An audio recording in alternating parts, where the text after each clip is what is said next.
Bebanang pai kemegesha Syam benang syupang lem kemesya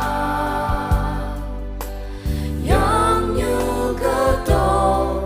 belong bepai kecau Jisu pa jiho mai okang Jisu nang moha